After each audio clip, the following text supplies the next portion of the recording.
ng mga plangga agahong mga wala na ulo o ikaw sang iyo pag i-choose pa na kay ay maingay ang hinimo ba nga daing wala na ulo o nang giluto ni kay arong ma-safety kay basig maabutan ko bawal pa naman. Ayan ang ating para-paraan. Homemade daing. Wala jud siya langaw. Kay pag humanhog tangtang sa mga siyempre hugasan man tanan. As in, bonggang-bonggang hugas. Kay ang tangtangan tong kung sa pagngan ana din nala i-mention kay basin o matikugan kong lolo. Ahon nang dapat ni gamay ray mantika nga kanadyang igor hala kay di man makasya sa kuan. Ahon naman giluto tanan ba. Di po ganahan nga saguan og daan og bag-o. So kani sidya magkasya nagajud ni sidya dani taman mo crispy. Kani nga klase ba ang tanawan kita mo na mantika gamay pero di jud ko ganahang maglutaw-lutaw in town.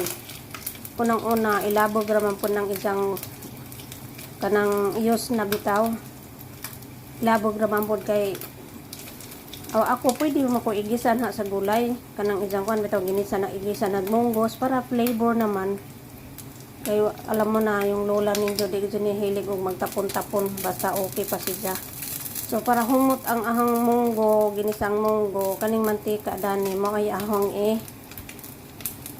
kaning nilutuan dani ba moy ang giigisa sa munggos mamura na pag nagkuan kog daing flavor nga munggos pero ang munggos wa pa ko maghumo niundang sa kong munggos rong si manaha.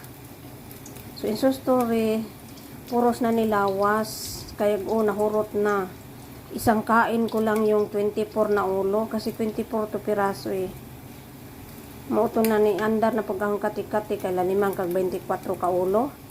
Mura kong nagkaon ko kana adyang chippy bitaw nga usa ka pack. So kani ahaning pakagingon arong way mabilin. Kainin tanan mga bekeg day kay na murag swerte pa kay napay sweldog dollar sa nawa na kinanglan magtigom nagding taon ni jong lola kay para batay anak mo buhi na isa na lang ni